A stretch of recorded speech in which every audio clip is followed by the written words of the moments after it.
ngayon ang pinakamahal kong asawa, si Tentay Fowler. Yes, guys, at alam ko, napanood nyo na ang kanyang reveal. At nalaman nyo na rin na kakasal ulit kami. Yes, guys, tulad yan na nasabi namin. At mga narinig nyo sa video na ni ate, ito po yung video na yon, ang reveal ni Tentay Fowler. Kung sino ba si Tentay Fowler. Yon, naisipan ko kasi talaga na magpakasal ulit kami, parang kompleto. At ito talaga naisip ko kasi mahilig kaming dalawa sa Marvel. Yan, lahat ng halos movie ng Marvel, nanonood kami ni Tentay sa sine. At gusto ko lang sabihin sa'yo na kahit saang planeta, kahit saang galaxy pa tayo pupunta, handa akong pakasalan. Araw-araw kitang iibigin, di mo masisisi. Kasi wala na, gawa na tayo baby. Nauna lagi yung honeymoon. So ngayon guys, ang pag-uusapan natin ay medyo seryoso, kaya sinayahan ko lang yung simula. Kasi mamaya iiyak tayo. You know, nakamove on naman na tayo parehas sa mga yan. Guys, ang topic natin for today's video ay ano ang pinakamasakit na nangyari sa relasyon natin? Ano ang pinakamasakit na breakup? Or away? Kahit anong masakit na pangyayari na naganap sa relasyon natin. Yung pinaka-downfall natin sa relasyon natin. So ayun guys, simulan na natin at ang unang magsasabi ng masalimuot na nakaraan sa relasyon ng Team Titan ay si Tentay Fowler. Siguro para sa akin, yung ano, yun yung lagi kong ano yun yung hinuhugot-hugutan ko na kaya sobrang lala nung ginawa ko sa kanya na na lagi binabastos ko siya, na inaaway ko siya lagi dahil doon. Yun talaga yung dahilan. Doon ako yung talagang never ko siyang nakalimutan. Paggising ko sa umaga, nakita ko yung mukha ni Tatan, yun yung nasa isip ko. Diba? Kumbaga sa peklat, yung peklat niya may keloid pa, tapos may marks pa rin talaga nangingitim, talagang ganun yung peklat na naidulot. Yung may pasapa, may pa, ganon. Nangyari to nung January 2020. Diba? Tandang-tanda ko pa yung yung date. Kasi pupunta si Tata ng Taiwan para mag-guest artist sa isang shop doon. So, at actually, naalala ko, yung pagtatato ko nun ay may purpose din. Tumutulong kami sa Taal. Iba nag-erupt yung Bulkan. Bulkan. So kaya talaga kami pumunta doon para kumalap din ng donation, nagtatato ako, tapos may promo na lahat talaga ng kinita namin para sa Taal, para makatulong kami. At talagang meron kaming proof na naibigay namin yon. At maraming nag-donate ng mask, pera, mas maraming nag-donate ng pera, cash, para maipambili ng water or kahit anong supply dito sa Philippines para maibigay sa Taal. Yon, bago pumutok ang COVID. So ako, naiwan ako dito, buntis ako nun kay Hunter, tapos nag-aalaga ako kay Hayes. Sungit siya. Sungit ako kasi syempre buntis eh. Pero before ka pang umalis, nag-aaway-aaway na tayo nun.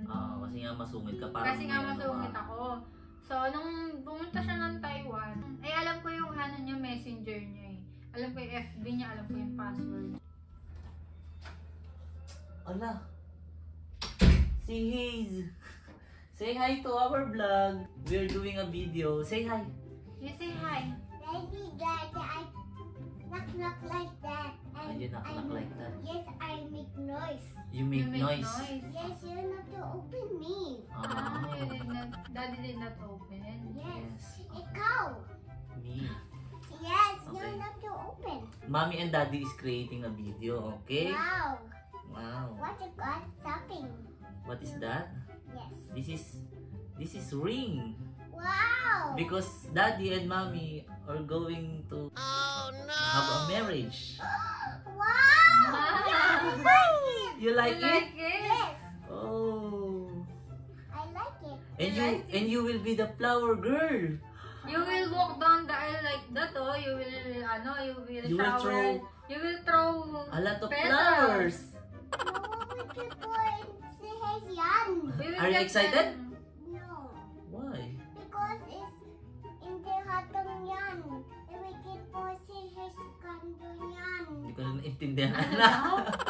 So ayun na, What did you tuloy mo say? na yung story mo. Na-inter tayo ni Hazel. By the way, balik tayo sa story. Merong naging inuman, alam ko pa yon na makikipag-inuman daw sila kasi mga kliyente. Pumunta kami ng bar. Kasi sa bar, doon kami kumukuha ng clients. Mga Pinoy bar siya. Para dyan nga sa fund ng pagtatato. After mga ilang araw, nagpatato sila, tapos tsaka kayo nag-inuman.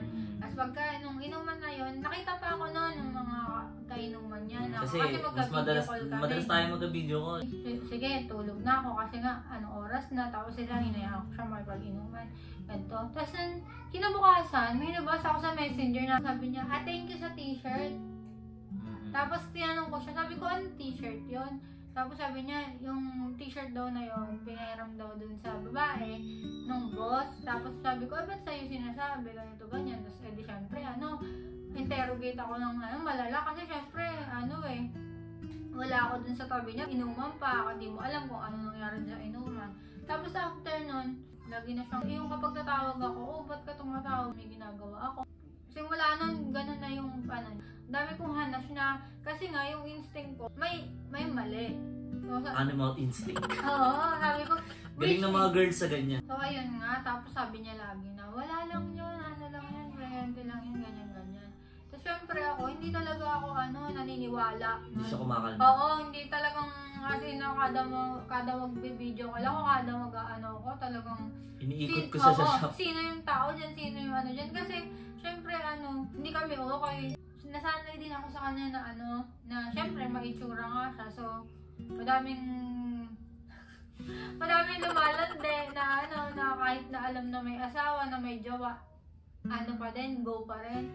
Pwede, gigil ako. May kita na akong picture na, ba't nandiyan na naman yung babae niya? Tapos wala yun kasi nagmo-model sila ng t-shirt na binibenta dun sa shop. Wala na akong magawa. Pareho silang nagtatrabaho doon. Yun ang explanation. Model yun eh. Model daw. Tapos kinakausap ko din yung may-ari ng shop. Kinakausap ko yung artist na nagpasok sa kanya doon. Wala lang daw yun. Siyempre di rin kasi nila alam nung una. Pag uwi niya, hindi siya umuwi sa akin. Umuwi siya sa nanay niya. Tapos nun, yung parang walang pakialam na na parang sino ka ha, huyo. Parang ganun yung dating sa akin. Nung umuwi na siya, di away-away kami. Siyempre, todo investiga pa din ako eh. Tapos wala nga lang yun, kasi hindi siya umaamin. Di siyempre, pahinga, tulog. Ako hindi ako makatulog kasi nga, hindi mapalagay yung damdamin ko. So, di ako, tulog siya. Kuha ka cellphone, todo kalkal ako ng picture. May meeting pa pala sila doon na ito yung mga sabihin mo, burahin mo lahat ng mga picture nyo para walang huli sa'yo. Di may mga nakita kang picture. Yung mga picture na yun, hindi naman pang magjowa lang. Hindi siya umaamin, wala lang, sweet lang daw yung babae. Hanggang araw-araw kami nag-aaway. After ko siyang mahuli, pinaalis ko siya, ayaw niya umamin, paulit-ulit na lang. Tapos hanggang sa dumating din sa point na nagkaayos din kami kasi syempre may anak kami, tapos buntis pa ako. Para din sa amin. Ayun, yun yung hindi ko talaga makakalimutan. Kung pwede ko lang 1 hour kayo dito manunood, talagang i-details ko lahat ng kwenta. Ang pinakamali ko lang talaga, yung pagkukulang ni Tentay, hinanap ko sa iba. Kaya nangako ko sa sarili ko na hindi ko naulitin. Pero napatawad mo naman ako na. Noon dati, hindi pa. Pero ngayon, nakamove on. Ngayon naman, nakamove on na ako. Yes. Kasi pero ang tagal kong yun na. Kinimkim. Oo, ang tagal kong pinaulit-ulit sa utak. Parang Toro family ka na, tsaka mo nakalimutan nung ginagawa ng biro dito. Oo. Guys, huwag niyo akong gagayahin. Ako naman ang di ko makakalimutan. Yung time na nilayasan ako ni Tentay. Alam mo yun, yung tinira ko siya sa magandang bahay. Pero pakiramdam niya, kinulong ko siya. Binigyan ko siya ng maayos na kwarto, aircon, may 2 yaya. Although nandun yung 2 bata. Tag-isa yung si Hayes, si Hunter, may tag-isang yaya. Tapos nag-online selling din kasi siya at the same time para, alam mo yun, hindi rin siya nabuburyo. At ayun, hindi siya naniniwala sa trabaho, sa kikitain, sa possible na magiging income. Kaya ang nangyayari, Nakawalan din ako ng oras sa kanila, sa totoo lang, kasi gigising ng maaga, pupunta sa Toro House, bablog, magko-content, uuwi, matutulog. Ganun yung nangyaring araw-araw. Kaya aminado ako na may pagkukulang ako sa kanya that time. Pero ang nakakalungkot dun, nag-away kami malala. Sagutan kami, nagsalita kami ng masasakit na salita, bato kami ng ganito, ng ganyan, sumbat, ganito, ganyan. Kasama dun sa sumbat yung Taiwan, siyempre masakit. Ulit-ulit yun, araw-araw dinidigdig sa'yo yun. Tapos nilayasan niya ako. Dumating na lang yung sasakyan nila ng mama niya. Sinundo na siya, kinuha niya yung mga gamit. Kasama niya yung 2 bata. Which is panalo siya kasi ang mga baby naman kasi sa mother. So yun, naging mag-isa ako that time. Pero nagulat din ako sa kanya kasi after niya ako layasan, nung pinili ko na yung work ko, kasi parang nagpapahabol lang siya na layas na ako dito, sumama ka sa akin, balik ka sa akin, huwag ka na mag-Toro family. Parang ganun siya yung dati. Nagulat na lang kami nila ate. Ilang beses niyang sinabi na, sige na, gusto ko makausap ate mo, ganito, ganyan. Sabi, ako yung pumepreno, sabi ko, hindi pwede, busy kami, dami na minitindi, ganito, ganyan. Tapos bigla na siyang sumulpot. Tapos sige na nga, harapin na nga, kausapin ko na nga gumano. Kasi suko na sila ate. Biglang lumapit si Tentay. Parang natauhan siya bigla. Tapos nagbaba siya ng pride.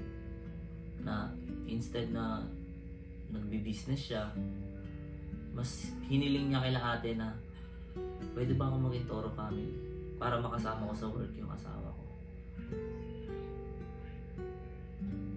Yun. Kaya ngayon, isang taon na rin mahigit, walang trabaho si Tentay. Tinutulungan lang niya ako sa pagbablog. Thank you sa part na yun, my loves. Na kahit marami akong maling ginawa, marami akong pagkukulang, pinili mo pa rin ako. I love you. Love you. Thank you, my loves. Kasi hinayaan mo akong ma-realize ko yung mga mali ko. Ganun naman kasi usually, pag di mo nakasama yung tao, pag wala na siya sa tabi mo, tsaka niya makikita yung lahat ng ginagawa mo. Kasi that time, parang natatamaran ka sa akin, ikaw wala ka nang ginawa dito sa bahay, ganito, ganyan ka na. Parang ganun siya pag uwi ko. Di mo lang nilalaro yung mga bata, di mo lang inaano. Sobrang, sobrang busy, sobrang exhaust. Oo, parang hinahanapan ko siya na Hinahanapan niya ako ng dati na hindi pa ako Toro family, nung sobrang hands-on ako sa bata. Oo, kasi pag kunwari, pag gising namin, gigising ka, tapos maliligo lang, kakalis na, tapos pag uuwi siya, tulog na yung mga bata, tapos tulog na rin ako. Minsan hindi pa ako tulog, pero yung mga bata tulog na, parang ganun. Kumbaga, yung time na lang talaga niyang nasa bahay is matulog at maligo pag gising, ganun.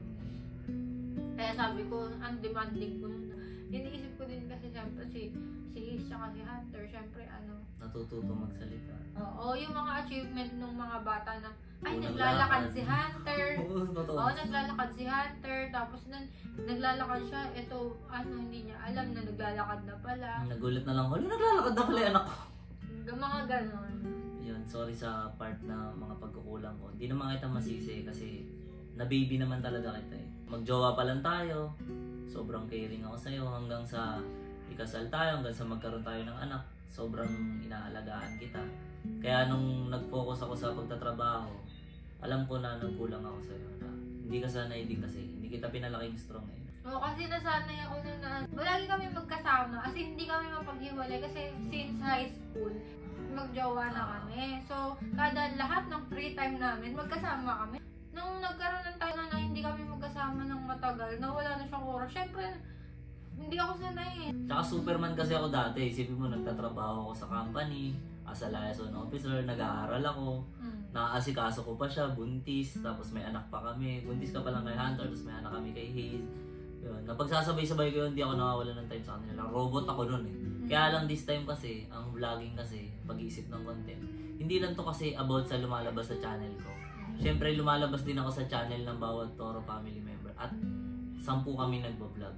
Kaya 10 video yung ginagawa namin every fucking single day. Ganun kahirap. Kaya nawalan ako ng time sa kanya. Kaya nung nagpakumbaba siya na magiging vlogger siya, sobrang naiyak ako nun. Just natuwa na rin ako na siyempre. Para tayo intindihin, magkasama na tayo sa vlog. Parehas na tayo maghihirap. At take note ano pa ako minsan, SDE, same day edit. Hanggang ngayon naman, hanggang ngayon nag-SDE ako. Oo. Thank you, my loves. Ang haba na itong video na to. Sabi break up lang. Break up lang, parang wala nang break, wala nang break. Ayun. Thank you sa suporta nyo. At sana suportahan nyo pa rin ang Team Titan at ang Toro family. Pero ano, Nagbabago nakita mo na. naman yung pagbabago ko, di ba? For goods naman na. Ayan. Araw-araw kang iibigin, di mo masisisi. Nakikis pag matangos na nagtatama na ilong mo. Dapat nakaganon na. Dati hindi tayo nagtatama ng ilong mo. So, ibig Shoutout nga sabihin- pala kay Doc Yapi, Ayan. Icon Clinic, at sa napakaganda niyang ngiti by Doc RFD, Urban Smile.